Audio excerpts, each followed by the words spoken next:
Hello friends, ये video शुरू करने से पहले मैं आपसे रिक्वेस्ट करना चाहता हूं कि प्लीज़ इस वीडियो को आप फुल स्क्रीन करके देखें।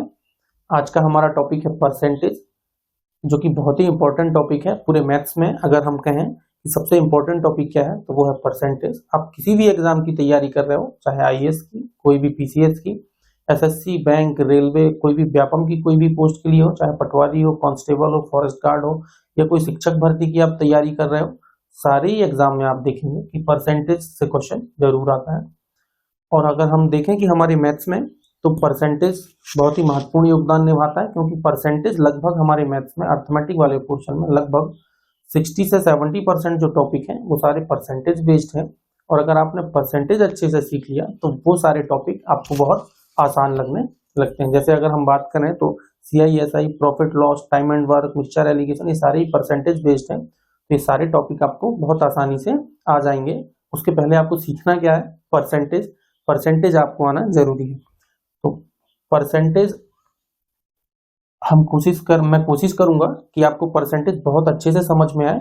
प्लीज आप इसको छोड़ के मत जाइएगा, आप लास्ट तक देखिए। मैं गारंटी देता हूं कि आपको परसेंटेज बहुत अच्छे से समझ में आएगा और उसके बाद आपको दोबारा परसेंटेज पढ़ने की जरूरत नहीं पड़ेगी। तो प्लीज पेशेंस बनाए रखें, हम इसको धीरे धीरे समझेंगे। आइए हम इसको समझते हैं। परसेंटेज, सबसे पहले तो ये पर मतलब क्या, प्रति, और सेंटेज ये सेंचुरी से बना हुआ शब्द है। सेंचुरी का मतलब क्या होता है, शताब्दी या शतक जिसे हम कहते हैं। तो हम इसको क्या लिखते हैं, प्रतिशत। तो इंग्लिश हिंदी तो ठीक है, लेकिन मैथमेटिकल मीनिंग हमें पता होना बहुत जरूरी है कि प्रति और शत मतलब क्या। तो प्रति 100, तो प्रतिशत की जो वैल्यू है वो क्या है, 1/100। प्रतिशत का जो मान है वो क्या है, 1/100। ये हमें ध्यान रखना बहुत इंपॉर्टेंट है। यहाँ लिख देता हूं जो आपको ध्यान रखना, परसेंटेज क्या होता है, 1/100। ठीक है। अगर इस 100 को मैं इस साइड लेके जाऊं तो क्या हो जाएगा, 100%। तो 100% की वैल्यू क्या हो गई, 1। ठीक है। अगर मैं कहूं 2 तो 200%। अगर मैं कहूं 3 तो क्या हो जाएगा, 300%। समझ पा रहे हैं? आइए हम इसको देखते हैं पहले तो अभी। तो आपको जो ध्यान रखना है वो क्या है, परसेंटेज की वैल्यू क्या है, 1/100। ठीक है। और इसमें आपको दो बातें और ध्यान रखनी है। क्या कि एक तो प्रतिशत को भिन्न में बदलना, मतलब परसेंटेज को फ्रैक्शन में बदलना, और फिर भिन्न से प्रतिशत में बदलना। बस अगर ये दो बातें आपने अच्छे से सीख लिया तो समझो आपको परसेंटेज बहुत अच्छे से आने लगेगी। आइए हम इसको समझते हैं। प्रतिशत मतलब जैसे देखो, हमने लिया सपोज 250%।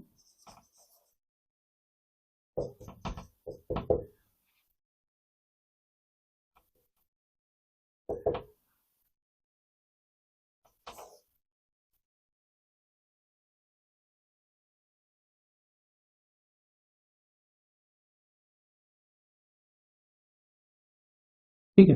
अगर देखो यहाँ प्रतिशत लगा है, अगर इस संख्या को हमको भिन्नात्मक संख्या में बदलना है तो हम कैसे बदलेंगे, सिर्फ इस प्रतिशत की देखो, ये जैसे 250 है, अभी जो परसेंटेज है इसकी वैल्यू हम रख देंगे। तो क्या है, ये गुणे में है परसेंटेज, तो क्या कर देंगे, गुणा 1/100।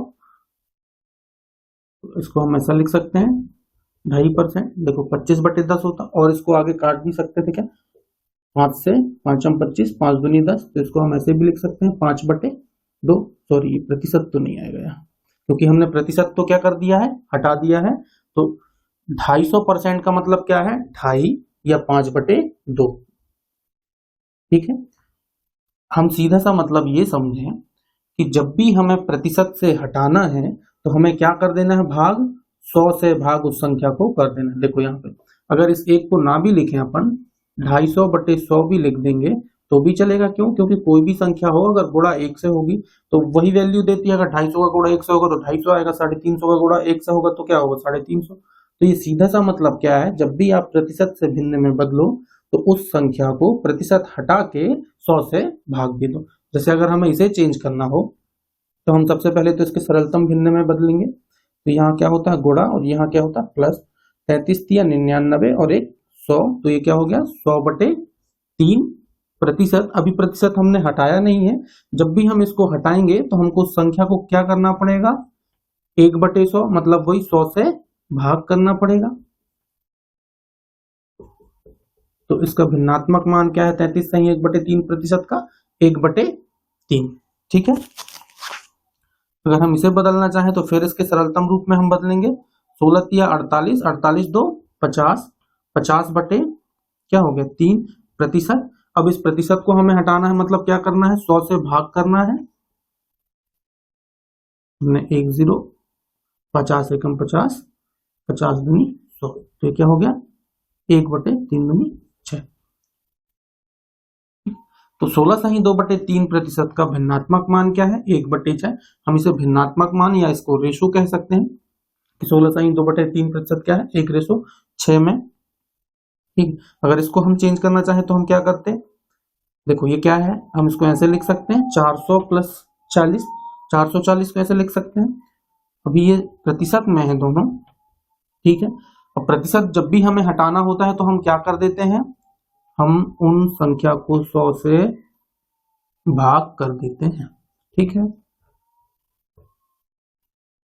ये क्या आ गया 4, इसको मैं यहां लिख लूं, क्या हो 4, ये इसकी वैल्यू क्या हो गई 4, 2 0 2 0 काट दिए, 2 दूनी 4, 2 पंचे 10, तो इसको हम क्या लिख सकते हैं 2/5। ठीक है, देखो अब इसको अगर आप आगे सॉल्व करना चाहो तो आप इसको ऐसे भी लिख सकते हो, 4 सही 2/5। ठीक है, तो जब आपको ध्यान क्या रखना है, आप देखो प्रतिशत जब भी हमें हटाना है तो हमें क्या कर देना है, सिर्फ 100 का गुणा कर देना है। ठीक है, इसको मैं मिटा देता हूं। तो आसान है, आप प्रतिशत से भिन्न में आसानी से बदल सकते हो। आपको सिर्फ करना क्या है, आपको सिर्फ 100 से भाग कर देना है। मान के चलो मैंने कह दिया 350 प्रतिशत, तो आप इसको अगर भिन्न में बदलते तो क्या करते, 350/100, तो भिन्न हमारा क्या है, परसेंटेज हमारा हट गया, 7 35, 5 दूनी 10, तो आप क्या कहते हैं 7/2। 350% का मतलब क्या होता है 7/2। ठीक है, तो आपने ये तो सीख लिया कि प्रतिशत को आप जब भी फ्रैक्शन में बदलते हो तो आप करते क्या हो, 100 से उस संख्या को 100 से भाग कर देते हो। ठीक है,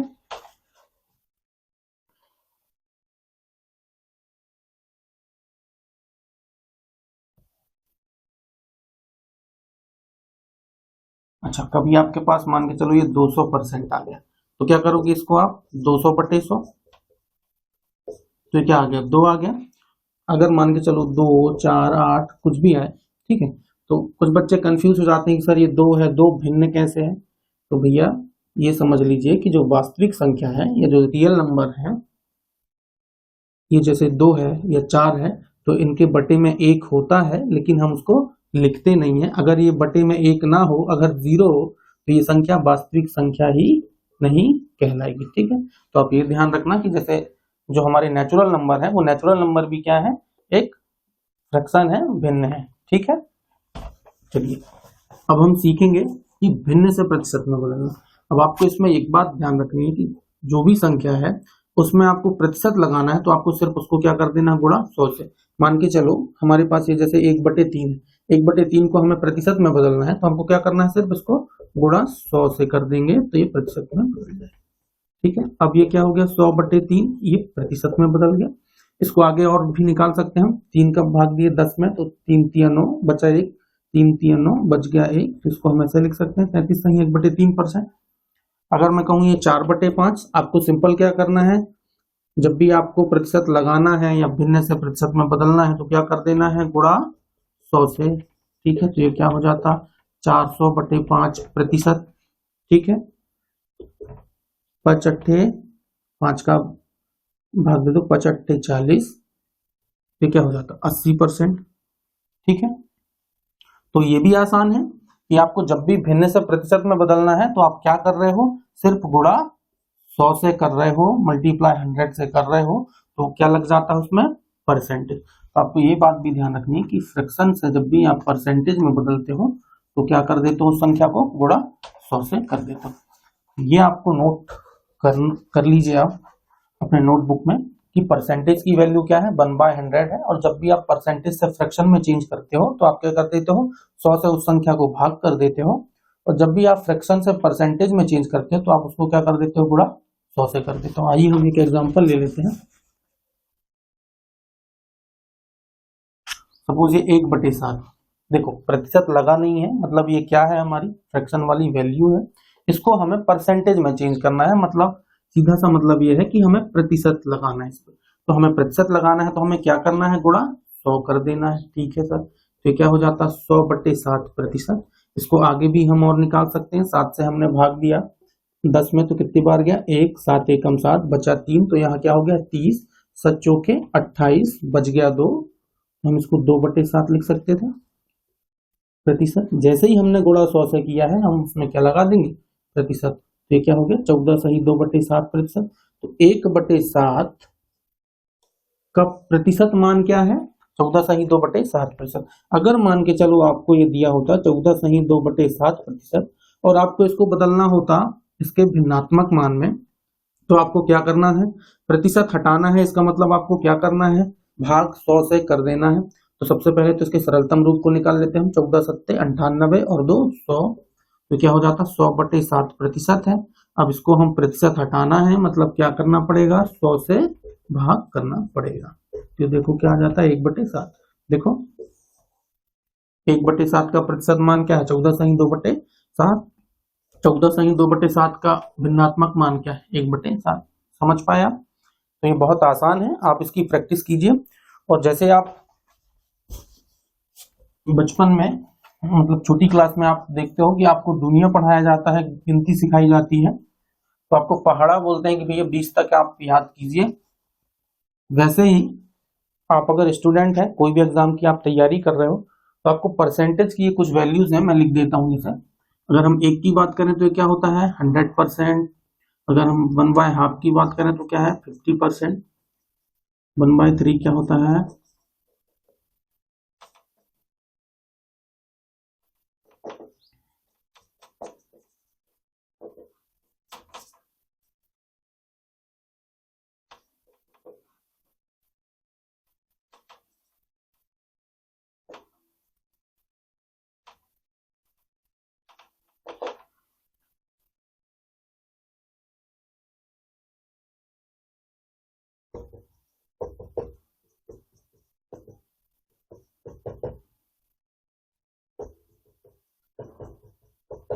और भी आप आगे तक निकाल सकते हो। ठीक, तो एटलीस्ट आपको इतने तो आपको ये याद होने चाहिए, क्योंकि एग्जामिनर मैक्सिमम इन्हीं से क्वेश्चन बनाता है। तो देखो 1 इक्वल्स टू क्या है 100, 1/2 मतलब 50%। ज्यादा है तो आप निकाल के देख लो। जब भी आप फ्रैक्शन को चेंज करना है परसेंटेज में, आपको क्या कर देना है, गुणा 100। 100/2 मतलब क्या 50%। ठीक है, वैसे आप ये सीख चुके हो, आप देखो तो निकाल सकते हो, लेकिन ये आपको कंठस्थ याद होने चाहिए। अगर 1/7 आया तो फट से आपके माइंड में आना चाहिए क्या 14 सही 2/7%। अगर 14 सही 2/7% कहीं पूछ लिया है तो आपको उसकी फ्रैक्शन वैल्यू आपके दिमाग में आनी चाहिए क्या 1/7। तो आपको ये याद होनी चाहिए। क्यों याद होना चाहिए, अब आइए हम इसको देखते हैं। ये बहुत इंपॉर्टेंट है। अगर आपको ये इतने याद हैं और भी आप आगे तक याद कर सकते हो, जैसे 1/12 तो 8 सही 1/3, 1/14, 1/15,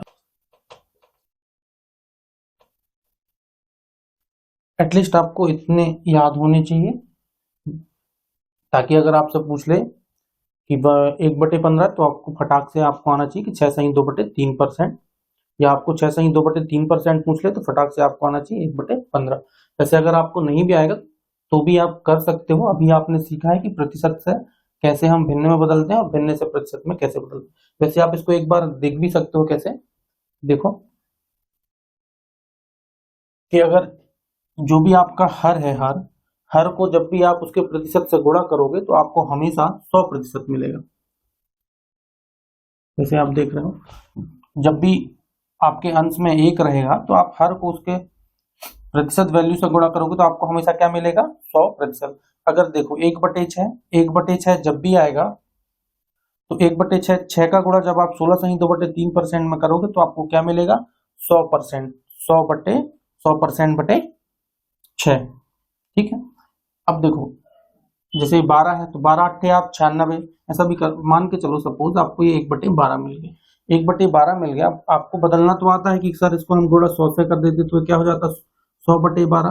तो इतना तो अब आप आपके माइंड में रहेगा कि मान के चलो 1/15 मिल गया, 1/20 मिल गया, तो क्या करोगे आप, 100 बटे में ही आएगा वो। तो जैसे 100/12 ही होता तो ये हमें लिखने की जरूरत पड़ती है। आप सीधा सोच लेते हैं, आपको अगर प्रतिशत वैल्यू नहीं भी पता है तो आप कहते कि 12 8 96, मतलब 8 बार गया, शेषफल बचा 4, तो आप इसको ऐसे लिख सकते हो। अब इसको आप और आगे भी काट सकते हो, 4 एकम 4, 4 तिया 12, तो आप 8 से ही 1/3% कह देते हैं। फिर आप तो इनको निकालना सीख लियो। अब इस पे हमें ध्यान क्या रखना है वो हम देखते हैं। देखो इस पे जो हमें समझना है वो हमको क्या समझना है, आप इनके हर को देखो। जैसे मान के चलो ये 1/2, तो ये जो 2 है ना, 2 हर, इसकी वैल्यू है 100% और ये 1 की वैल्यू क्या है, 50%। ये जैसे 3 है ना, तो ये बटे 3, तो इस 3 की वैल्यू है 100% और इस 1 की वैल्यू है 33 सही 1/3%। इस 4 का मान है 100%, तो 1 का मान क्या हो जाएगा, 25%। इस 5 का मान है 100%, तो इस 1 का मान क्या है, 20%। तो हमें यही बताना है कि ये जो इनके हर हैं वो उसको हमेशा वो क्या है रहेगा, 100%। जैसे मान के चलो ये 1/15 है, 1/15, तो ये 1/15 क्या बता रहा है आपको कि 15 बराबर 100%, तो 1 बराबर क्या है, 6 सही 2/3%। जैसे 1/8, तो 1/8 आपको क्या बता रहा है, 8 बराबर 100%, तो 1 बराबर क्या, 12.5%। जैसे आप देख पाओ, तो यहाँ देखो जैसे 4 बराबर क्या, 100%, जैसे 1/4 की वैल्यू क्या है, 25% ना। तो हमको ये कह रहा है कि ये जो 4 यूनिट है, 4 यूनिट का मान है 100%, तो 1 यूनिट का मान क्या हो जाता है, 100/4। देखो आ रहा है 25%। तो ये यही बताना चाह रहा है कि जो हर जब भी हमेशा रहेगा, वो कोई भी भिन्न में जो हर है वो हमेशा क्या होगा, 100%। अगर मैं कहूं कि 1/7, तो 7 बराबर क्या, 100%। समझ पा रहे हो, तब हम कहते हैं कि 1/7 की वैल्यू क्या आती है, 14 सही 2/7%। 7 की वैल्यू क्या है, 100%, तो 1 की वैल्यू कितनी, यही 14 सही 2/7%। ज्यादा है तो आप इस 100 को 7 से भाग देकर देख लीजिए, यही आएगा। समझ पा रहे हो आप। तो आपको इस चार्ट से क्या ध्यान रखना है, आप जहां भी आपके नोटबुक में आप नोट कर रहे होंगे वहां ये भी ध्यान रख लीजिएगा कि जो भिन्न है, जो फ्रैक्शन है, उसका जो हर है, जो डिनोमिनेटर है, वो हमेशा क्या होता है, 100%। समझ पाए यहाँ से। अब आइए हम इसके कुछ क्वेश्चन देखते हैं और उसमें हम कॉन्सेप्ट सीखते हैं, बहुत मजेदार है, जाइएगा मत कहीं। आइए हम इसको समझते हैं। पहले देखो, इसको हम पहले आपके ट्रेडिशनल मेथड से करते हैं, जो आपने सीखा है पहले छोटी क्लासों में, 8th 9th 10th में। क्या बोल रहा है, किसी वस्तु के मूल्य में 10% की कमी की गई है। ठीक है, तो हमने बोला कि माना कि हमारी वस्तु का मूल्य क्या है, 100 रुपए, ये सही कर देते हैं। 10% की कमी की गई, ठीक है, 100 का 10%, 100 का 10% क्या है, 10 रुपए। तो अब ये हमारी वस्तु की मूल्य हो गई कितनी, 90। अब क्या कह रहा है कि इसे पुराने मूल्य पर लाने के लिए, तो वापस 100 हमें बनाना है, लाने के लिए कितने प्रतिशत की वृद्धि करनी पड़ेगी। तो इस 90 में हम ऐसा क्या जोड़ दें कि वो 100 बन जाए, तो 10 जोड़ेंगे तो 100 बन जाएगा। लेकिन हमें वो प्रतिशत पूछा है, ना कि रुपए पूछा है। मान के चलो ये 100 रुपए रहा होगा, तो प्रतिशत, तो ये जो 10 है वो 90 का कितना प्रतिशत, अगर ये हम निकाल लें तो हमारा आंसर आ जाएगा। तो देखो 10 जो है वो 90 का कितना प्रतिशत, अगर आपको प्रतिशत में बदलना होता है तो आप क्या करते हो, गुणा 100। ठीक है, तो आपने देखा 1 0, तो ये क्या हो गया, 100/9, और 100/9 को आप निकालोगे तो क्या होगा, 11×9 = 99, 11 सही 1/9%। तो ये आपका आंसर होता है कि हम कितने की वृद्धि करें, 11 सही 1/9% की वृद्धि करें। चलो आओ चेक कर लेते हैं हम। 90 का 11 सही 1/9% 10 होता है कि नहीं, देख लेते हैं।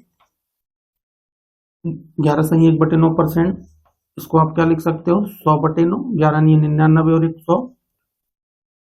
ठीक है। अब आपको परसेंट हटाना है तो क्या करना पड़ता है, आपको 100 से भाग करना पड़ता है। 9 धाम 90 आ रहा है 10 रुपए। तो 90 का 11 सही 1/9% हो रहा है 10। तो अब 90 में आप अगर 90 का 11 सही 1/9% वृद्धि कर दो तो वो वापस क्या बन जाएगा, 100। ठीक है, ऐसा आप कर देते, लेकिन ऐसा हमको बिल्कुल नहीं करना है, क्योंकि ये तो अभी 10% बोला, तो ये इतना आसानी से आपने निकाल लिया। अगर आपको 16 सही 2/3% कह देता तो आप फंसने लगते इस सवाल में। तो इसलिए इन सवालों को इस टाइप से नहीं करना है।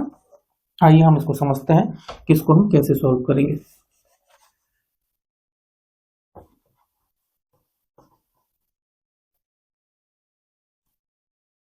वैसे अभी आपको ये 10% दिया है, मान के चलो 10 की जगह और कुछ भी दे देता, मान लेते हैं 20% कह देता, मान लेते हैं 16 सही 2/3% कह देता, अरे चलो मान लेते हैं हम 14 सही 2/7% कह देता। अगर पहला सवाल तो ये बन गया आपका, दूसरा सवाल ये होगा कि 20% कह देता इसी सवाल में। अगर इतना कह देता तो सबको हम निकालेंगे। पहले हम आराम से समझ लेते हैं। देखो 10% को अगर हम भिन्न में बदलें तो कैसे बदलते हैं, क्या होता है 10% का 1/10, पता है आपको। अगर जिससे नहीं आता है तो वो भी एक बार और सीख ले। परसेंट लगा है, परसेंट को हटाना है तो हम क्या करते हैं, 100 से भाग करते हैं, तो क्या होगा 1/10। तो हमने इस प्रतिशत को हटा लिया, ठीक है। तो हमारा जो फ्रैक्शन वैल्यू वो 1/10। वैसे ही 20 का हमने अभी ही सीखा है, तो 20 का क्या होता है भैया, 20 पंच 600। 16 का क्या होता है 1/6। 14 सही 2/7 क्या होता है 1/7। समझ पा रहे हो। अब समझो, हमने देखा कि हर बराबर क्या होता है 100% होता है। उसने क्या बोला, कमी हो रही है, मतलब 10 में 1 की कमी, तो क्या हो गया 9। अब जितना कम करोगे उसी को तो पूछोगे कि कितना परसेंट है, तो 9 का 1 कितना परसेंट, 1/9, और 1/9 की वैल्यू क्या होती है 11 सही 1/9%।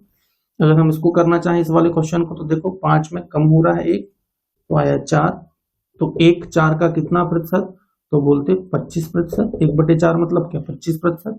ये आपका आंसर आ जाता इस क्वेश्चन के लिए। अगर हम इसको देखें तो क्या होता, तो फिर आप बोलते हैं 1/5 कितना प्रतिशत, तो 1/5 क्या होता है 20%। अगर हम इस क्वेश्चन को करें तो क्या होता, तो 1/6 बराबर क्या 16 सही 2/3%। देखो आप इतने सारे क्वेश्चन कितनी जल्दी कर लिए। आइए जिनको नहीं समझ में आया तो वो पहले हम समझ लेते हैं। देखो हर हमेशा हमारा क्या होता है 100%, और इसकी वैल्यू क्या होगी 10%। तो देखो आपने 100% में ये 10% ही तो घटाया है, 10% की कमी, ठीक है। तो अब ये आप हमारा क्या आ गया, ये 90% आ गया। अब इस 90% में हम कितने की वृद्धि, कितने परसेंट की, तो भैया 10% की वृद्धि करनी पड़ेगी। तो इसी 10% को हम पूछे कि वो 90 का कितना परसेंट है, तो ये हमारा कितना है 11 सही 1/9%। देखो अगर 1/9 आ गया तो इसको भी आपको परसेंट में बदलते आता है ना, क्या कर देते हैं हम गुणा 100, तो ये 100/9 हो जाता है। 100/9 को आप करोगे तो यही आएगा 11 9 99, शेषफल बचेगा 1, तो 1/9 लिख दिया हमने। वैसे ही देखो ये क्या है 100% है, और ये इसका मान क्या हो गया 20%। समझ पा रहे हो। तो देखो 100% में हमने ये 20% को कम किया है, तो ये हमारा है 80%। और इसी 20% को पूछेंगे हम कितना प्रतिशत है, तो ये देखो 1/4 कितना प्रतिशत 25%। तो ये हमारा आंसर हो जाता अगर ये क्वेश्चन हमारे पास होता तो। वैसे ही सारे हैं, तो आप समझ पा रहे हो। हमारा काम अभी इस क्वेश्चन में यहाँ तक खत्म नहीं हो, तो आपको आप कोई भी आंकड़े देगा तो आप ऐसे सवाल को आप निकाल सकते हो। सपोज यहाँ कमी कह दिया था, इसको मैं बता देता हूँ।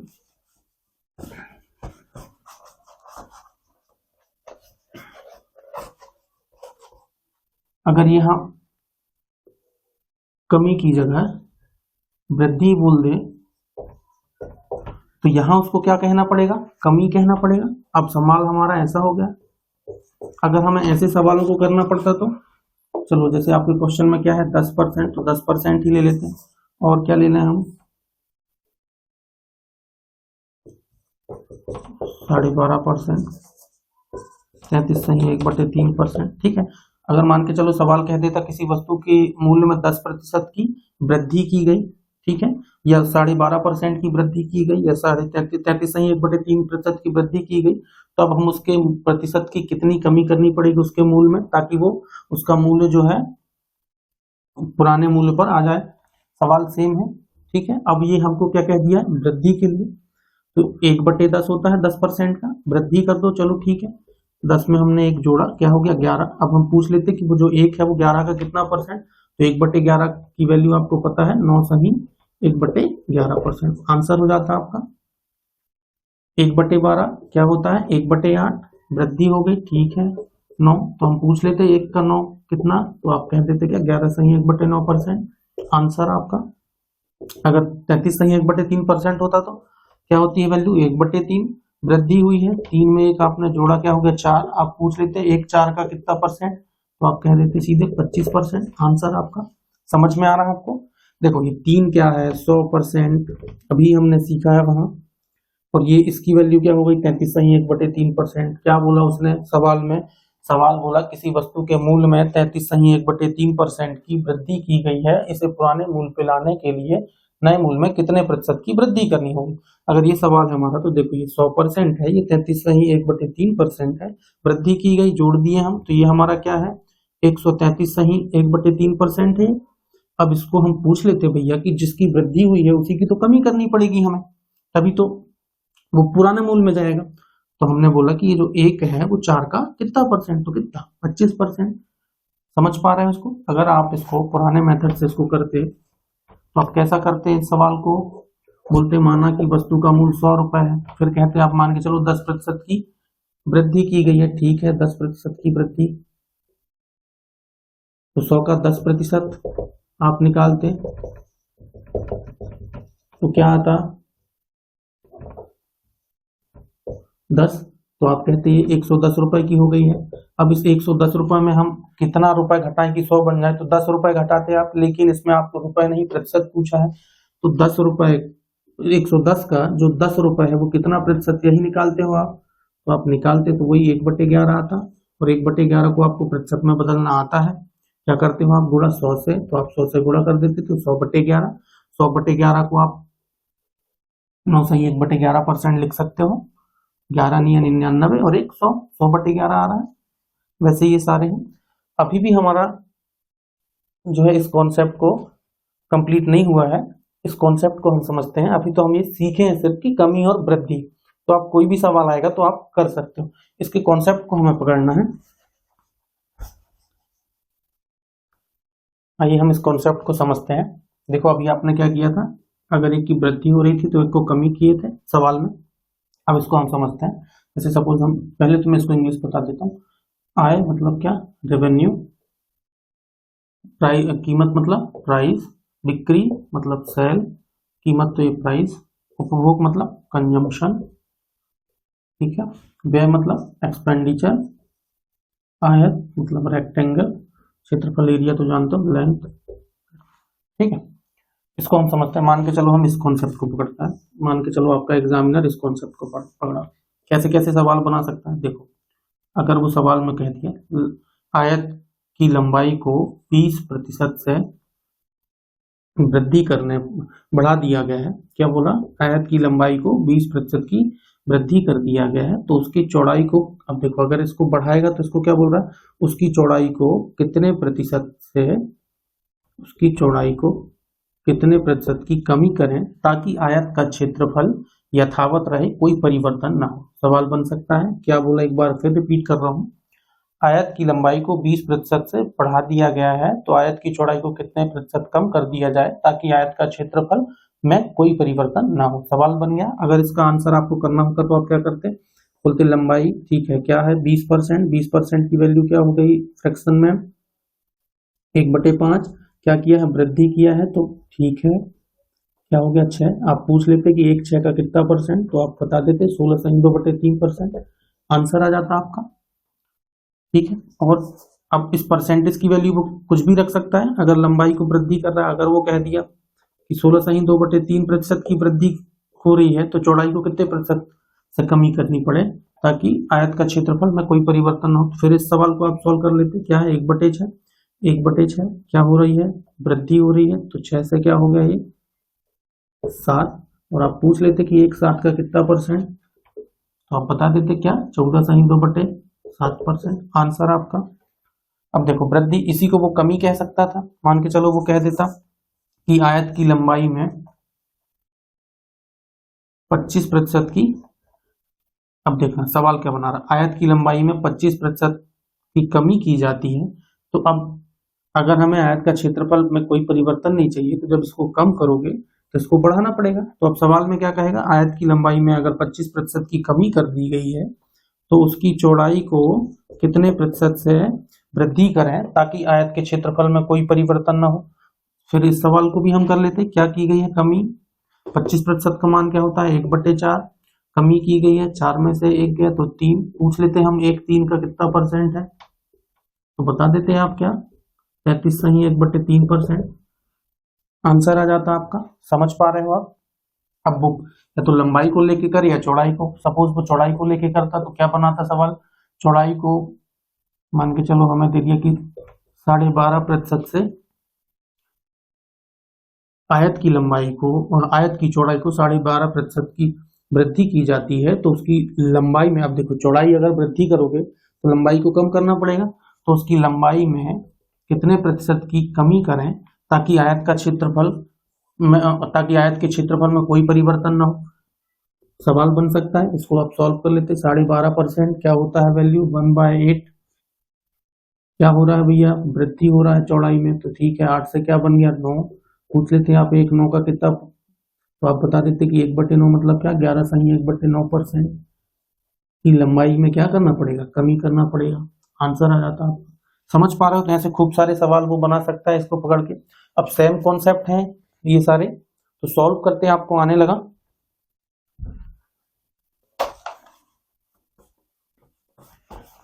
अगर वो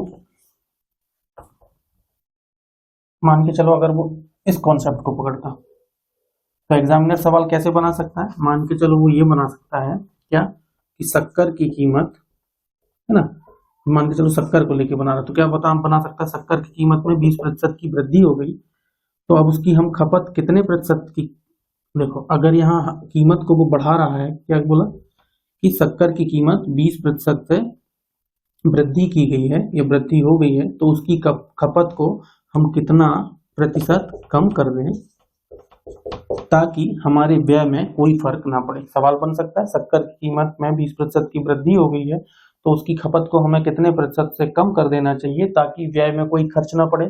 सवाल बन गया, सॉल्व कर लेते हैं आप इसको। 20%, ठीक है 20% का मान क्या है, 1/5 क्या हो रही है, वृद्धि, ठीक है, तो पूछ लेते हैं आप 1 6 का कितना, तो बता देते हैं आप 16 सही 2/3%। आंसर, वैसे खूब सारे वो परसेंटेज वैल्यू ले सकता है, समझ पा रहे हो आप। शक्कर कह दिया, कोयला कह देता, कोयले की कीमत में 25% की वृद्धि की गई है। अब वृद्धि कमी कुछ भी ले ले, आप तो कॉन्सेप्ट समझ चुके हो, कर सकते हो। मान के चलो कह देता 25% की वृद्धि की गई है, तो उसकी खपत को हम कितने प्रतिशत से कम कर दें ताकि हमारा जो व्यय है वो परिवर्तित ना हो। चलो 25% की वृद्धि, 25% का मान क्या होता है 1/4, वृद्धि हो गई है 5 बन गया, पूछ लेते हैं आप 1/5 कितना परसेंट, 20%। आंसर, समझ पा रहे हो आप। तो ऐसे कॉन्सेप्ट से एग्जामिनर क्वेश्चन बनाता है, तो आप इनके कॉन्सेप्ट को समझ पा रहे हो। अगर मान के चलो आय को लेके वो सवाल करता तो क्या सवाल बना सकता है, कह सकता है कि टिकट की कीमत, मान के चलो ये सवाल बनाता हो तो क्या कह सकता है, इस कॉन्सेप्ट से कह सकता है कि एक मूवी टिकट की कीमत को 33 सही 1/3% से वृद्धि हो गई है मूवी टिकट की कीमत में, तो बताओ उसकी बिक्री को कितने प्रतिशत कम करना पड़ेगा ताकि जो आय है वो हमारा कांस्टेंट रहे, परिवर्तित ना हो। तो अगर कीमत इतनी बढ़ गई है तो उसकी बिक्री को कम करना पड़ेगा कितने प्रतिशत से, देखो 33 सही 1/3% का मान क्या, 1/3 क्या हो गया भैया, वृद्धि हो रही कीमत में, तो भैया 4 बन गया, तो पूछ लेते हैं 1/4 क्या होता है, 25%। आंसर, समझ पा रहे हो, क्या समझ रहे हो, इसका मतलब एक बार फिर देख लो आप कि 33 सही 1/3% मतलब 3 बराबर क्या 100%, 1 बराबर क्या 33 सही 1/3% वृद्धि हो रही है, तो बोले 3 में 1 जोड़ दिए, तो ये जो 4 है वो कितना बन गया 133 सही 1/3%। अब जितने की वृद्धि करोगे, 1 की वृद्धि किए थे ना आपने, 3 में 1 जोड़ा तभी तो 4 हुआ, तो ये 1 मतलब क्या 33 सही 1/3% जोड़े हो, जितना जोड़े हो उतना ही घटाना पड़ेगा, तो ये 1 जो है वो 33 सही 1/3%, 133 सही 1/3% का कितना प्रतिशत आप ये निकालते तो आपका क्या आता 25%। समझ पा रहे हो?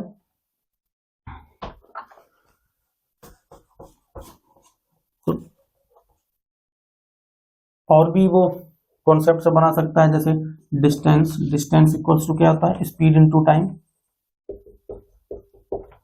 अगर वो स्पीड को बढ़ाएगा तो टाइम को कितने प्रतिशत कम करें ताकि दूरी में कोई परिवर्तन ना आए, ऐसे करके क्वेश्चन बना सकता है। तो खूब सारे क्वेश्चन वो इन्हीं कॉन्सेप्ट को लेके बना सकता है। लेकिन आई होप कि अब ऐसे कॉन्सेप्ट से अगर क्वेश्चन बनेंगे तो आप इन क्वेश्चनों को आसानी से सॉल्व कर सकते हो। ठीक है, अब इसके हम टाइप 2 पे चलते हैं। यहाँ पे आपको कोई भी परसेंटेज की वैल्यू दे देगा, मान के चलो मैं कह देता हूँ 20%। ठीक है, तो यहाँ वो कोई भी परसेंटेज की वैल्यू दे सकता है और क्या पूछेगा, किसी संख्या का उसमें से घटा दिया जाए तो परिणामी स्वरूप संख्या, अब यहाँ वो कोई संख्या देगा और वो संख्या कैसे देगा वो भी हम देखेंगे, बन जाती है तो वह संख्या ज्ञात कीजिए। मान के चलो उसने दे दिया 20%, 20% उसमें से घटा दिया जाए, तो एग्जामिनर ने क्या दिमाग लगाया, 20% की वैल्यू क्या होता है, 1/5 घटा दिया जाता है 20%, ये हमारा 100% है, ये 20% है, घटा दिया जाता है, 5 में से 1 गए तो 4। अब हमें ध्यान रखो यहाँ पे ऐसी संख्या देगा वो जो 4 से कट जाए। तो अब आपको पता है कि 4 से भाग देने के लिए आपका नियम टेस्ट ऑफ डिविजिबिलिटी आपने सीखा है कि हर वो संख्या 4 से भाग जाएगी अगर उसका पीछे के 2 अंक उस संख्या के 4 से पूरा भाग जाए। तो हम अगर पीछे का अंक कोई भी जो 4 भाग दे सके, जैसे 48 4 का जा सकता है, 12 ले सकते थे, 16 ले सकते थे, कोई भी 2 संख्या ले सकते थे जो 4 भाग कर देते, और इसके आगे हम कुछ भी लिख दें, मैंने चलो ये लिख दिए। अब ये हमारा सवाल कंप्लीट बन गया। तो ऐसे वो दे सकता है, समझ पा रहे हो आप? मान के चलो अब इसका पहले तो हम इसको निकाल लेते हैं, फिर मैं और बताता हूँ। अगर हमें ये निकालना होता तो देखो ये जो है ये संख्या 5 यूनिट यही 100% है, और वो जो संख्या होगी वो संख्या भी हमारी क्या होगी, 100%। भाई जो भी संख्या होगी वो भी हमारा क्या होगा, 100% होगा। तो अब कह रहा है हमें वो संख्या ज्ञात करना है, मतलब हमें हमारा 100% ज्ञात करना है। अभी उसने सिर्फ क्या बताया है, ये जो 4 है या जो 80% है उसका मान उसने क्या बताया है, 5648। तो ये जो 4 यूनिट की वैल्यू उसने 5648 बता दिया, तो 1 यूनिट की वैल्यू क्या हो जाता, 5648 में 4 का भाग दे दो, 4 एकम 4 बचा 1, 4 चौके 16, 4 एकम 4, 4 दूनी 8, तो क्या आता है 14 12। अब हमें पूछा क्या था, वह संख्या, तो वो संख्या कितना भाई 5 है, तो हम 5 यूनिट की वैल्यू निकाल लेते हैं। तो 14 12 इंटू 5, 5 दूनी 10 बचा 1, 5 एकम 5 और 1 6, 5 चौके 20, 0 बचा 2, 5 एकम 5 और 2 7। तो वो संख्या क्या थी, 7060। समझ पा रहे हो आप? वो संख्या हमारी क्या थी, 7060। ज्यादा है तो आप देख लो क्या किया, 20% की कमी। अगर इसका हमें 20% निकालना हो तो हम निकाल सकते हैं। देखो परसेंट निकालना बहुत आसान है, 10% पीछे से एक संख्या में दशमलव रख दो तो 10 निकल जाता है। इसका 20 क्या हो जाता, 7 दूनी 14 और 6 दूनी 12, 14 12, ये इसका 20% हो गया। यही आया था ना आपका 14 12। या आप इसको ऐसा निकाल सकते हो, इसका 80%, अगर आप इसका 80% निकालोगे देखना यही आएगा, 7060 का 80% निकालो। चलो 8 48, ये 8 बचा 4, 8 शून्य छूट, तो ये 48, 8 सत्ते 56 हो रहा है वेरीफाई भी। समझ पा रहे हो आप? तो आइए अब हम इसके कॉन्सेप्ट को समझते हैं। पहले हम यहाँ देखो अब वो यहाँ परसेंटेज वैल्यू कुछ भी दे सकता है। मान के चलो उसने परसेंटेज वैल्यू यहाँ पे 33 सही 1/3% दिया होता, उसको इतना पता है कि हम कम कर रहे हैं, मतलब इसकी वैल्यू 1/3 आएगी और 1/3 3 में से 1 जाएगा तो बचेगा तो वो यहाँ पे ऐसे आंकड़े देगा जो किससे भाग जा सके, 2 से भाग जा सके। तो 2 से भाग जाने के लिए तो वो कुछ भी आंकड़े दे सकता है। मान के चलो यहाँ आपको सवाल कह दिया 33 सही 1/3%, 10 50 लिख सकता है। 200 के लिए तो सब आसान है, आपका सिर्फ इकाई का अंक क्या होना चाहिए, सम संख्या होनी चाहिए या 0 होना चाहिए। तो आप इसको अगर सॉल्व करना होता तो देखो क्या होता, 2 यूनिट बराबर 10 50, तो 1 यूनिट बराबर 10 50 का आधा 525। तो हम पूछ लेते कि भैया हमारा 3 यूनिट बराबर क्या होगा, 525 इंटू 3, 25 दिया 75 और 5 दिया 15, 1575 हमारा क्या आ जाता आंसर। समझ पा रहे हो? चलो एक आधा और सवाल कर लेते हैं। अब देखो यहाँ वो कोई भी आंकड़े दे सकता है, मान के चलो 25% दिया होता, चलो और बढ़े, अगर वो 14.2/7% दिया होता, 14.2/7%, तो यहाँ वो कैसी वैल्यू देता। देखो हम चेक करते हैं क्या होता है, 1/7 कम हो रहा है, मतलब ये क्या हो जाएगा 6। अब आपको वो यहाँ पे ऐसी संख्या देता जो 6 से भाग जा सके। 6 से भाग जाने के लिए क्या नियम है, 2 और 3 से भाग जाए। 3 से भाग जाने के लिए है कि अंकों का जो योग है वो 3 से भाग जाए, तो हम लिख सकते थे 3 और 1 4 हुआ है, 4 और 2 6, 6 और 6 12, और ये लो ये संख्या लिख सकता है, और कुछ भी संख्या लिख दे सकता है वो ऐसी संख्या। मान के चलो वो सवाल ऐसे बना दिया होता, यदि 14.2/7% किसी संख्या का प्रतिशत किसी संख्या का उसमें से घटा दिया जाए तो परिणामी स्वरूप संख्या 13,266 बन जाती है, तो वह संख्या ज्ञात कीजिए। ठीक है भैया, घटा दिए, 6 बन गई। 14.2/7% की वैल्यू क्या है 1/7। आपने 14.2/7% उस संख्या से घटा दिया तो 7 में से 1 गए तो क्या बना 6, और 6 की वैल्यू आपको दिया है 6 यूनिट बराबर 13,266, तो 1 यूनिट बराबर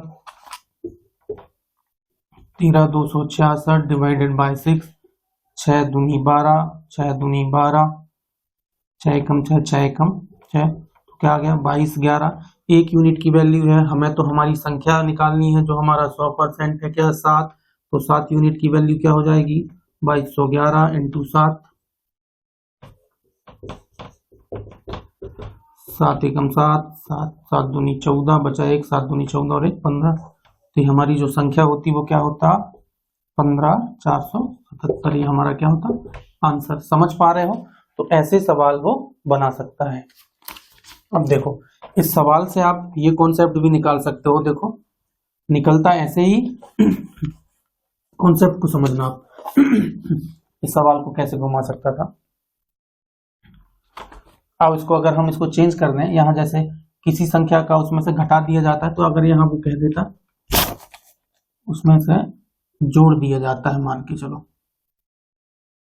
ठीक है, तो कैसा करते हैं हम, अगर मान के चलो आपको कह दिया 16.2/3%, आपके सवाल में आ गया 16.2/3% किसी संख्या का उसमें से जोड़ दिया जाता है तो परिणामी स्वरूप वह संख्या, देखो वो आंकड़े कैसे देगा, 16 क्या होता है 1/6, 1/6, 6 में 1 जोड़ दिया जाता है तो बचा 7, 7 से भाग जाने वाली संख्या लिखेगा वो यहाँ, तो वो ऐसे लिख सकता है 7 से भाग जाएगा, ठीक है। अब ये सवाल आपका बन गया, यदि 16.2/3% किसी संख्या का उसमें से जोड़ दिया जाता है तो परिणामी स्वरूप वह संख्या 7497 बन जाती है, तो वह संख्या ज्ञात कीजिए। ठीक है सर, हमारी संख्या क्या है 16.2/3% का क्या हुआ 1/6, ये है हमारी संख्या 100%, 16.2/3% जोड़ दिया गया, ठीक है, बन गया 7, तो 7 की वैल्यू क्या है,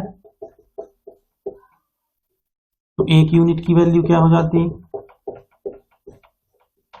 7 एकम 7, देखो इसको अच्छे से भाग दो भैया, गड़बड़ नहीं करना, 7 का एक बार गया, अब उतारे 4 नहीं जा रहा है तो आप क्या लगाओगे 0, उतारोगे क्या 9, तो 7 7 49, 7 एकम 7, ठीक है। तो 1 यूनिट की वैल्यू क्या आ गई 1071, तो आपको निकालना क्या है 6 यूनिट, हमारी संख्या तो क्या है 6 यूनिट है, तो 1071 इंटू 6, 6 7 42 की 2, बचा 4, 0 है तो 6 का 6, तो हमारी संख्या क्या होती 6426। समझ पा रहे हो, ये हमारा आंसर होता तो चाहे वो घटा दिया जाए या जोड़ दिया जाए, बोले आप आसानी से कर सकते हो। मान के चलो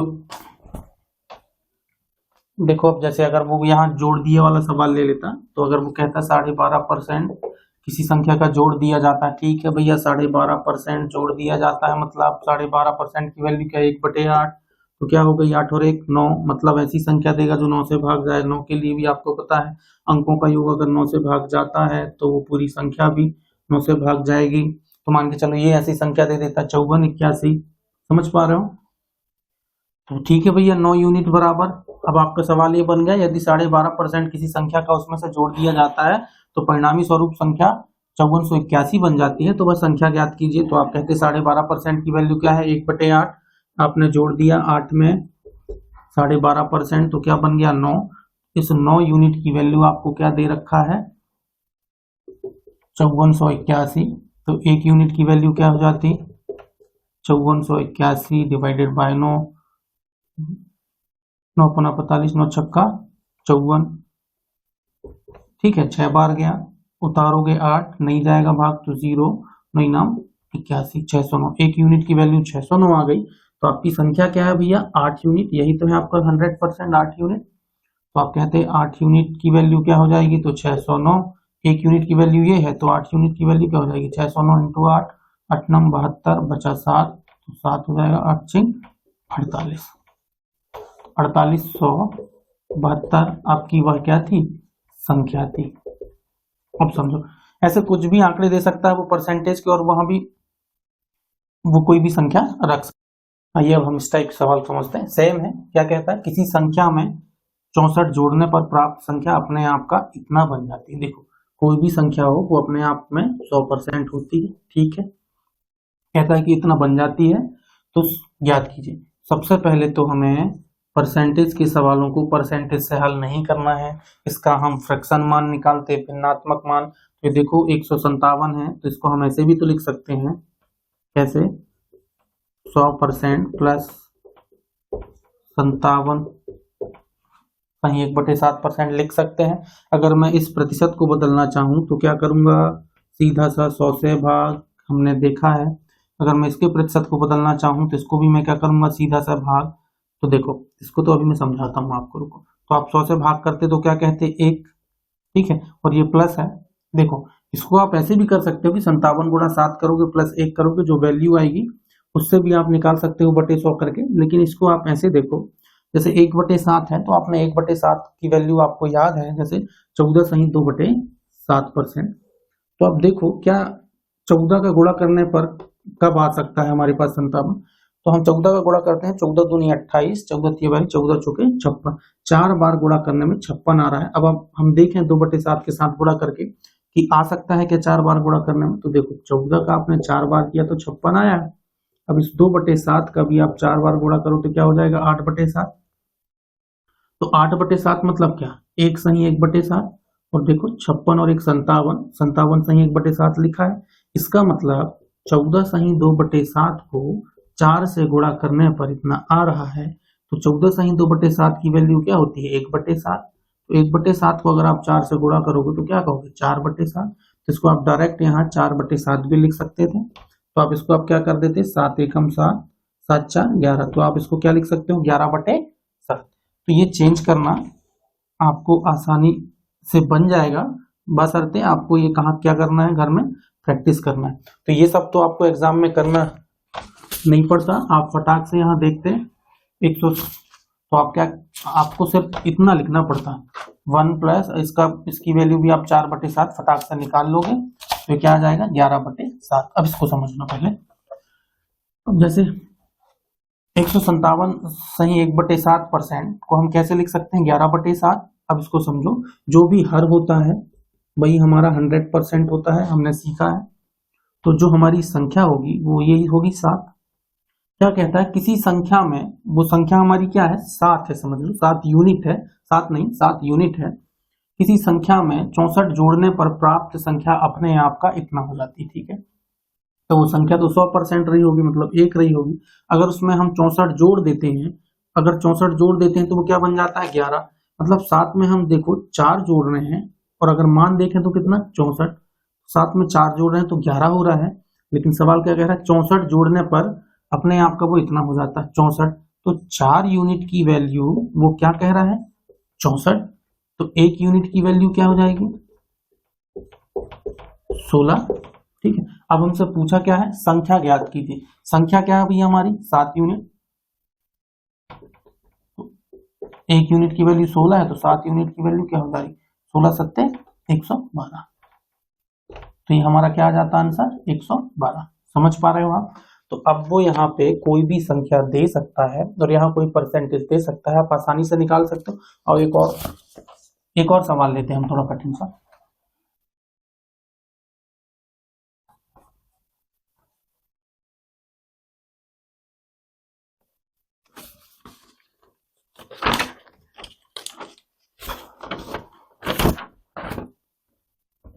मान के चलो वो कह देता 930 जोड़ने पर प्राप्त संख्या अपने आप का परसेंटेज हम ले लेते हैं कितना, चलो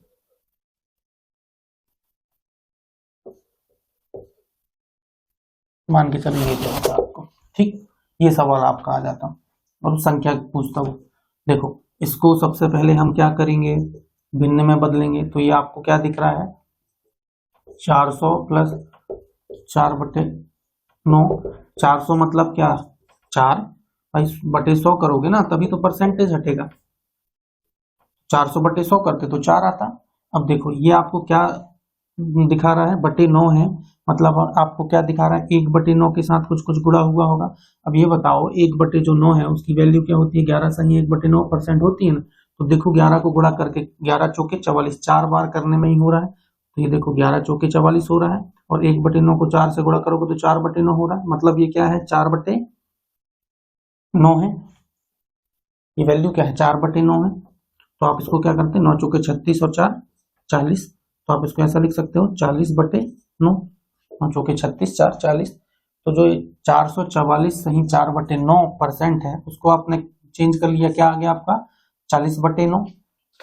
अब आपका आसान हो गया, क्या कहता है कि कितना जोड़ने पे, 930 जोड़ने पे। भैया 9 में हम कितना जोड़ रहे हैं, 31 जोड़ रहे हैं, लेकिन जुड़ कितना रहा 930। तो 31 की जो वैल्यू है उसने क्या दे दिया 930। तो एक यूनिट की वैल्यू क्या हो जाएगी 930, 31 यूनिट की वैल्यू दिया था 930, तो एक यूनिट की कितनी हो जाएगी 30। एक यूनिट की वैल्यू है 30। तो आपसे पूछा है क्या, संख्या जाती है तो संख्या ज्ञात कर। तो संख्या हमारी क्या है भैया 9 है, एक यूनिट की वैल्यू है 30, तो 9 यूनिट की क्या हो जाएगी 270। तो वो संख्या हमारी क्या थी 270। आइए अब हम ये लास्ट 2 सवाल देखते हैं, अच्छे से समझिए इसको। क्या कहता है, किसी वर्ग की भुजा, अब सबसे पहले तो वर्ग मतलब क्या, स्क्वायर, और इसकी प्रॉपर्टीज आपको पता है क्या, चारों भुजाएं बराबर होंगे, चारों कोण 90 अंश का होंगे। किसी वर्ग की भुजा 40% बढ़ाई जाए तब क्षेत्रफल, वर्ग का क्षेत्रफल आपको पता होना चाहिए क्या है, भुजा का वर्ग यही होता है, ठीक है, साइड का स्क्वायर। 40% बढ़ाई जाए तब क्षेत्रफल में प्रतिशत परिवर्तन ज्ञात कीजिए। ठीक है भैया, 40% की वैल्यू हम निकाल लेंगे फ्रैक्शन में, क्या होगा 40% की वैल्यू, परसेंट अगर हमें याद नहीं है तो इस परसेंट को हटाना है, तो हम क्या कर देंगे बटे 100, 2 दूनी 4, 2 पंचे 10, तो क्या आ गया 2/5। अब इसको समझना, जो ओरिजिनल पार्ट रहता है जो 100% है वो हमारा हर रहता है, ठीक है। क्या कहता है, किसी वर्ग की भुजा, मतलब ये 100% है और ये क्या है 40%, समझ पा रहे हो आप, ये 100% ये 40%।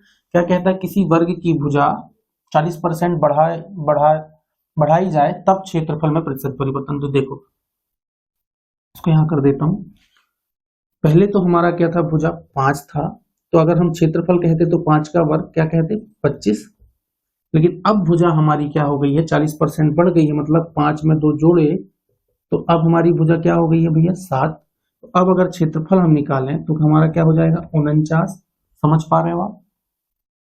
तो ये हमारा क्षेत्रफल नया आ गया है। अब क्या कहता है, प्रतिशत परिवर्तन ज्ञात करें, ठीक है, होना था 25 लेकिन हो गया है 49। तो कितने की बढ़ोतरी हुई, 25 में हमने देखा 24 की, तो जो 24 है वो 25 का कितना परसेंट, सवाल में हमसे यही पूछा है कि वो जो 24 जो बढ़ा ना इसमें देखो वो 25 का कितना परसेंट। तो परसेंट भी आपको निकालते आता है, क्या कर देते हो आप गुणा 100, 25 से कम 25, 25 चौके 100, तो 24 गुणा 4 क्या हो जाता 96%। तो आपका आंसर क्या था, किसी वर्ग की भुजा 40% बढ़ाई जाए तब क्षेत्रफल में कितना परिवर्तन, 96% परिवर्तन आता। इस सब इस सवाल को फिर से समझ लो आप। 40% को हम अगर फ्रैक्शन मान निकालें तो क्या आया 2/5। कैसे निकालते हैं, अगर हमें प्रतिशत है हटाना है तो भाग कर देंगे 100 से 2/5। ये जो 5 था वो एक्चुअल है, 100% है, तो पहले हम माने कि 5 यूनिट भुजा की जो लंबाई रही होगी वो 5 यूनिट रही होगी। तो क्षेत्रफल क्या हो जाता, भुजा का वर्ग 25। क्षेत्रफल पहले इतनी यूनिट थी, 25 यूनिट थी, लेकिन बाद में 40% बढ़ गया। देखो 40% बढ़ गया मतलब 100 में 40 बढ़ गया तो ये 140% बढ़ गया। 5 और 2 7। अब हमारी जो भुजा है वो क्या बन गई है, 7 यूनिट की। तो 7 यूनिट अगर इस भुजा का वर्ग करेंगे तभी क्षेत्रफल निकलेगा। तब आया कितना, 49 यूनिट क्षेत्रफल। नया क्षेत्रफल ये है और जो एक्चुअल क्षेत्रफल ये है। बढ़ा कितना, तो हमने देखा 24 बढ़ा। 24 बढ़ा तो ये 24 जो है इस 25 का कितना प्रतिशत, तो ये जो 24 है वो 25 का कितना प्रतिशत, तो 96%। समझ पाए। अब हम इसको देखें, आयत की लंबाई 20% बढ़ा दी जाती है, ठीक है। लंबाई को 20% बढ़ा दिया, ठीक है, तथा चौड़ाई 16.2/3% कम कर दी जाती है, ठीक है। मैं इसको मिटा देता हूं यहाँ, हम इस सवाल को कर लेंगे। इस सवाल को हम यहाँ कर लेते हैं। क्या कहता है, आयत की लंबाई 20% बढ़ा दी जाती, ठीक है। लंबाई को 20% बढ़ा दी गई। 20% मतलब क्या, 1/5 बढ़ा दी गई। मतलब देखो नीचे का हमारा तो मूल पार्ट रहता है 100%, पहले 5 था, 20% बढ़ा दिया, इसकी वैल्यू क्या होगी 20%। कितना हो गया भैया, 20% बढ़ा दिया गया तो ये क्या बन गया 6। पहले लंबाई हमारी 5 थी, अब कितनी हो गई ये लंबाई, नई लंबाई जो आई है वो 6 यूनिट। 5 नहीं, 5 यूनिट की बात है और 6 यूनिट, ठीक है, इसी रेशो में होगा। अब अगर हम चौड़ाई की बात करें तो चौड़ाई के लिए क्या बोला, 16.2/3% क्या कर दिया गया है, कम। क्या होता है 1/6। मतलब जो पहले हमारी चौड़ाई थी, देखो ये लंबाई और ये चौड़ाई, पहले हमारी चौड़ाई थी वो 6 थी, कम कर दी गई। तो कितना कम भैया, 16.2/3% कम। कितना आ गया 5। तो पहले 6 यूनिट थी, अब कितनी यूनिट हो गई 5। तो अगर हम क्षेत्रफल देखें पहले का, तो क्षेत्रफल क्या होता है आयत का, लंबाई गुणा चौड़ाई, तो ये हो जाता 30। अब नया क्षेत्रफल हम देखें, नई लंबाई ये है, नई चौड़ाई ये है, तो हमने फिर 5 का 30 यूनिट, तो 30 यूनिट बराबर आ रहे हैं। तो कितने प्रतिशत परिवर्तन ज्ञात करें, तो कितना प्रतिशत परिवर्तन हुआ, 0% परिवर्तन, क्योंकि कोई चेंज नहीं हुआ। मान के चलो वो यहाँ पे कह देता 25%, तब कैसे हम निकालते हैं, तब हम कहते कि आयत की लंबाई, ठीक है, लंबाई 25% मतलब क्या, 1/4। तो पहले लंबाई 4 यूनिट थी, अब कितनी हो गई है, बढ़ा दी गई है, मतलब 4 से क्या हो गई 5। अब लंबाई हो गई है हमारी 5। अब इसका तो वही है सेम कि चौड़ाई को कम कर दिया जाता है। तो पहले 6 थी, पहले 6 यूनिट थी, अब कितनी हो गई है 5 यूनिट। तो अब अगर हम निकालें तो ये क्या हो जाता है, 6 चौके 24, 5 25। तो हम कहते हैं कि पहले 24 यूनिट क्षेत्रफल था, लेकिन अब कितना हो गया 25 यूनिट। तो कितने परसेंट का परिवर्तन है, देखो 1 का है, तो 1/24 मतलब कितना प्रतिशत, आप निकाल लेते, गुणा 100, 24 का भाग दोगे तो कितनी बार जाएगा 4, 24 चौके 96, बचा 4, 4/24, तो 4 एकम 4, 4 6 24, 4 सही 1/6% का परिवर्तन। समझ पाए। तो आई होप आपको ये समझ में आ रहा होगा, और जब आप इसको खुद करने लगोगे, समझ जाओगे, तो आपको इतना टाइम भी नहीं लगेगा। आप मुश्किल से मुश्किल 5 से 10 सेकंड में निकाल सकते हो। काफी टाइम हो गया है, इसका फिर नेक्स्ट वीडियो अपन डालेंगे जिसपे हम समझेंगे कि परसेंटेज को कैसे तेजी से निकालते हैं। वैसे मैं अभी भी बता देता हूँ आपको, और इसके नेक्स्ट वीडियो में हम इसके और कुछ कॉन्सेप्ट को समझेंगे। देखो जैसे ये 100% है, तो हमारी कोई भी संख्या मान के चलो, हमने ये ले लिया, ये हमारी संख्या, तो ये हमारी संख्या क्या है 100%। अब देखो 100% में अगर हम पीछे से एक दशमलव लगा दें तो इसको हम क्या पढ़ते हैं 10। तो वैसे ही किसी भी संख्या, मान के चलो इस संख्या का 10% निकालना होता तो हम क्या कर देते, पीछे से एक दशमलव, तो 848 क्या हो जाता 10%। अगर इस 100 में देखो पीछे से हम 2 संख्या के बाद दशमलव लगाते हैं तो इसको हम क्या पढ़ते हैं 1%। वैसे ही कोई भी संख्या हो, अगर आप पीछे से 2 संख्या छोड़ के दशमलव लगा दोगे, जैसे यहाँ, तो 84.8 क्या हो जाता 1%। समझ पा रहे हो। मान के चलो हमें कह देता ये 1248 का 10% बताओ, तो हम क्या करते पीछे से एक दशमलव, तो हम कह देते 10% क्या है 124.8। अगर हमसे पूछता 1898 का 10%, तो हम क्या कह देते पीछे से एक दशमलव लगा दो, ये बन गया 10% 1898 का। समझ पा रहे हो? अगर हमसे पूछता 1778 का 1% बताओ, तो हम क्या करते हैं 1% में हम क्या करते हैं पीछे से दो संख्या के बाद दशमलव, ये होता है 1%। 1778 का 1% क्या हो जाता है 17.78। समझ पा रहे हो आप? मान के चलो ये 1200 है, 1200 का हमसे 20% पूछ ले, तो हम क्या करेंगे 10% के लिए पीछे से एक दशमलव, तो 120 हो गया 10%। तो 20% क्या होता है इसका दुगना, तो 240 हो जाता है क्या 20%। ज्यादा है तो आप निकाल के देख लीजिए, और आगे हम सीखेंगे सेकंड पार्ट में। Thank you so much.